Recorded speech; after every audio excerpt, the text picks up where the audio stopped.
మనలో కొంతమంది చాలా సునాయాసంగా మెట్లెక్కేస్తూ ఉంటారు. అదే కొందరైతే 4-5 మెట్లు ఎక్కగానే ఆయాసంతో రొప్పడం మొదలు పెడతారు. ఈ రకమైన ఆయాసాన్ని పెద్దగా పట్టించుకోరు. వయసు పైబడుతుందని, అందుకే అలా ఆయాసం వస్తుందని సరిపెట్టుకుంటూ ఉంటారు. నిజానికి ఈ రకమైన ఆయాసాన్ని ఒక హెచ్చరిక సంకేతంగా తీసుకోవాలి. ఇలాంటి ఆయాసం వెనుక సాధారణ రక్తహీనత మొదలుకొని ఊపిరితిత్తులు, గుండె జబ్బుల వరకు చాలా కారణాలు దాగి ఉండొచ్చని చెబుతారు డాక్టర్లు. మెట్లెక్కుతున్నప్పుడు ఆయాసం రావటానికి వెనుక కారణాలు, వాటికి పరిష్కార మార్గాల గురించి డాక్టర్ని అడిగి ఇప్పుడు తెలుసుకుందాం.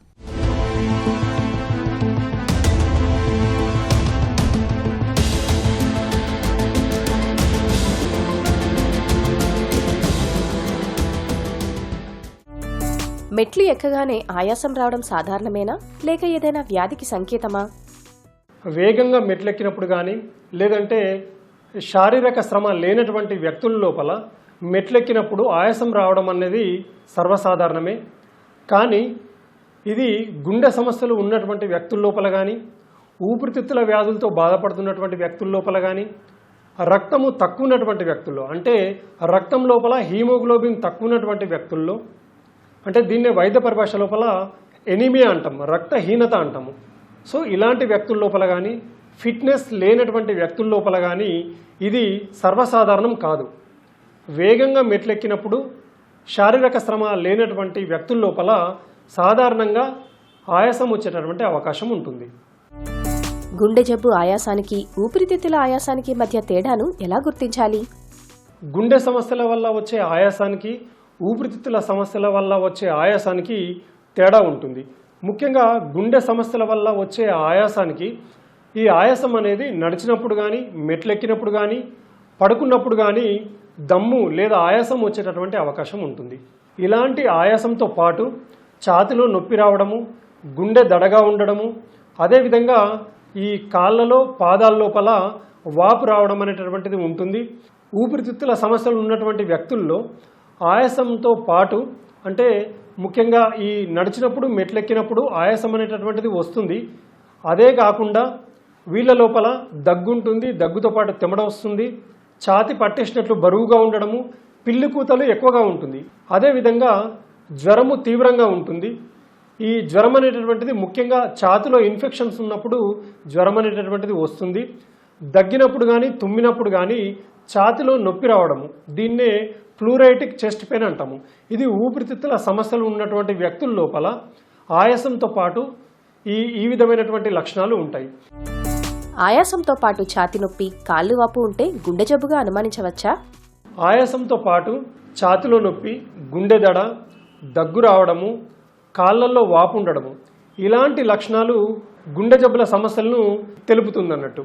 అయితే దీన్ని హార్ట్ ఫెయిల్యూర్ అని కూడా అంటారు, లేదంటే వైద్య పరిభాష లోపల కంజెస్టివ్ కార్డియాక్ ఫెయిల్యూర్ అని కూడా అంటారు.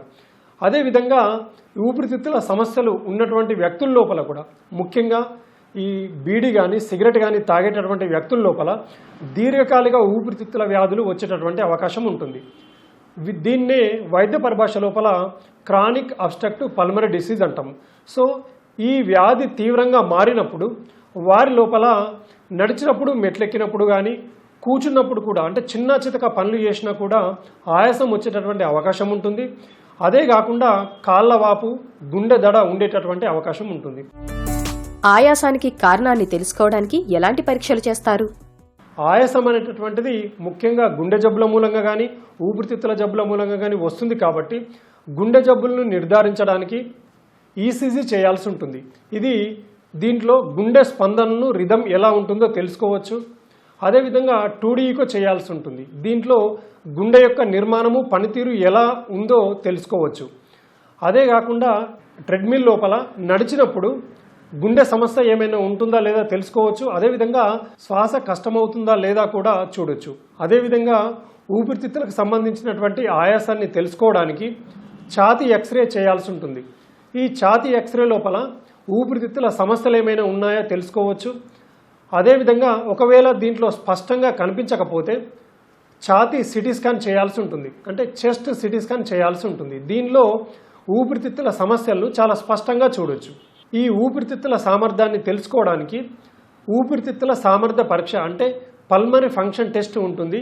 దీన్ని చేయించడం మూలంగా ఈ ఊపిరితిత్తుల సామర్థ్యాన్ని గుర్తించవచ్చు. ముఖ్యంగా ఆస్తమా, సిఓపిడి, ఐఎల్డి లాంటి వ్యాధుల్ని గుర్తించవచ్చు. ఊబకాయం, రక్తహీనత, ఫిట్నెస్ లేమికి ఆయాసానికి సంబంధం ఉందా? ఒబేసిటీ ఉన్నటువంటి వ్యక్తుల లోపల, అంటే ఊబకాయంతో బాధపడుతున్నటువంటి వ్యక్తుల లోపల, అదేవిధంగా ఈ శారీరక శ్రమ లేనటువంటి వ్యక్తుల లోపల, రక్తహీనత ఉన్నటువంటి వ్యక్తుల లోపల నడిచినప్పుడు కానీ మెట్లెక్కినప్పుడు కానీ ఆయాసం వచ్చేటటువంటి అవకాశం ఉంటుంది. ముఖ్యంగా ఈ ఒబేసిటీ ఉన్నటువంటి వ్యక్తుల లోపల ఛాతీ మరియు పొత్తి కడుపు చుట్టూ అధిక కొవ్వు పేరుకుపోవడం మూలంగా ఈ ఊపిరితిత్తులు అనేటటువంటివి ఎక్కువగా విస్తరించవు. సో ఈ ఊపిరి పీల్చుకోవడానికి ఎక్కువ శ్రమ అవసరం పడుతుంది. అదేవిధంగా శరీరానికి ఆక్సిజన్ ఎక్కువ అవసరం పడుతుంది. దీని కొరకు ఊపిరి తీసుకోవడము కష్టంగా మారుతుంది. అదేవిధంగా శరీరంలోని ప్రతి కణానికి ఆక్సిజన్ అందించాల్సినటువంటి అవసరం ఉంది కాబట్టి రక్తహీనత లేదా హీమోగ్లోబిన్ తక్కువ ఉన్నటువంటి వ్యక్తుల లోపల శరీరంలో ఈ ఆక్సిజన్ అనేటటువంటిది తక్కువ అందుతుంది. సో దీన్ని భర్తీ చేయడానికి గుండె వేగంగా కొట్టుకోవాల్సి వస్తుంది. అదేవిధంగా ఈ శ్వాస ఎక్కువగా తీసుకోవాల్సి వస్తుంది. శారీరక శ్రమ లేనటువంటి వ్యక్తుల్లో, ఫిట్నెస్ లేనటువంటి వ్యక్తుల లోపల కొంచెం నడిచినప్పుడు కానీ మెట్లెక్కినప్పుడు కానీ ఆయాసం వచ్చేటటువంటి అవకాశం ఉంటుంది. ఆయాసంతో పాటు ఇంకా ఎలాంటి లక్షణాలు కనిపిస్తే అత్యవసరంగా ఆసుపత్రికి వెళ్ళాలి?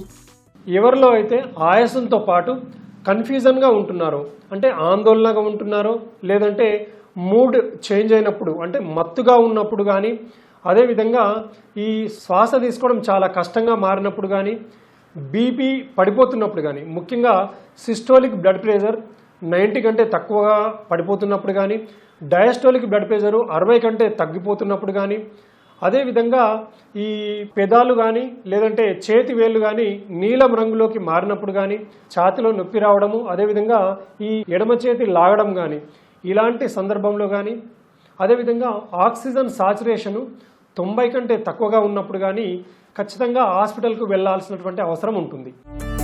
ఆయాసం తగ్గించుకోవడానికి మందులతో పాటు ఎలాంటి జీవనశైలి అవసరం? ఆయాసం తగ్గించుకోవడానికి ప్రతిరోజు క్రమం తప్పకుండా 30 నిమిషాల నుంచి 45 నిమిషాల పాటు వాకింగ్ కానీ జాగింగ్ కానీ చేయాలి.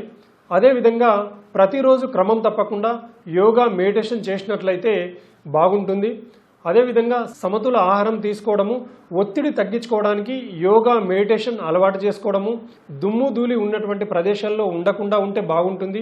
గాఢమైన వాసనలకు ఎక్స్పోజ్ కాకూడదు. ముఖ్యంగా ఈ తాలింపు వాసనలు కానీ, అదేవిధంగా గాఢమైన స్మెల్స్ వచ్చినప్పుడు కానీ వాటికి దూరంగా ఉండాలి. అదే కాకుండా ఈ పొగకు ఎక్స్పోజ్ కాకూడదు. అదేవిధంగా చల్లటి గాళ్ళకు ఎక్స్పోజ్ కాకుండా ఉండాలి. చల్లటి నీళ్లను ఎక్కువగా తాగకూడదు. అదే కాకుండా ఎవరైతే పనిచేస్తున్నటువంటి ప్రదేశాల లోపల ఈ విషపూరిత కణాలకు కానీ విషపూరిత వాయువులకు కానీ ఎక్స్పోజ్ కాకూడదు. అదేవిధంగా ప్రతిరోజు పరిశ్రమల దగ్గర ఉన్నటువంటి వ్యక్తులు కానీ, అదేవిధంగా ఎక్కువగా పొగకు ఎక్స్పోజ్ అయ్యేటటువంటి వాతావరణంలో ఉన్నటువంటి వ్యక్తులు కానీ, ఒకవేళ అలాంటి వాతావరణంలో ఉన్నప్పుడు ఖచ్చితంగా మాస్కులను ధరించాలి. గుండె, ఊపిరితిత్తుల ఆరోగ్యాన్ని కాపాడుకోవడానికి ఏం చేయాలి? గుండె, ఊపిరితిత్తుల ఆరోగ్యాన్ని కాపాడుకోవడానికి ముఖ్యంగా ఈ కాలుష్యానికి ఎక్స్పోజ్ కాకూడదు. అదేవిధంగా ఈ దుమ్ముదులకి ఎక్స్పోజ్ కాకూడదు, పొగలకు ఎక్స్పోజ్ కాకూడదు. సో గుండె ఆరోగ్యాన్ని కాపాడుకోవడానికి ప్రతిరోజు క్రమం తప్పకుండా 30 నిమిషాల నుంచి 45 నిమిషాల పాటు వాకింగ్ చేయాలి, లేదంటే జాగింగ్ చేయాలి. స్విమ్మింగ్ చేయడం కానీ, సైక్లింగ్ చేయడం కానీ, అదేవిధంగా యోగా చేయడం కానీ ప్రతిరోజు దినచర్యలో భాగం చేసుకోవాలి. అదేవిధంగా ఈ సమతుల ఆహారం తీసుకోవాలి, అంటే పోషకాహారం తీసుకోవాలి. ప్రతిరోజు 7 గంటల నుంచి 8 గంటలు నిద్రపోవాలి. ఒత్తిడిని తగ్గించుకోవడానికి కోసం యోగా చేయడం కానీ, మెడిటేషన్ చేయడం కానీ చేయాలి. మెట్లెక్కుతున్నప్పుడు ఆయాసం రావటాన్ని ఒక హెచ్చరిక సంకేతంగా తీసుకోవాలి. వెంటనే తగిన పరీక్షలు చేయించుకోవాలి. గుండె జబ్బులు, ఊపిరితిత్తుల్లో సమస్యలకు సకాలంలో సత్వర వైద్యం చాలా కీలకం.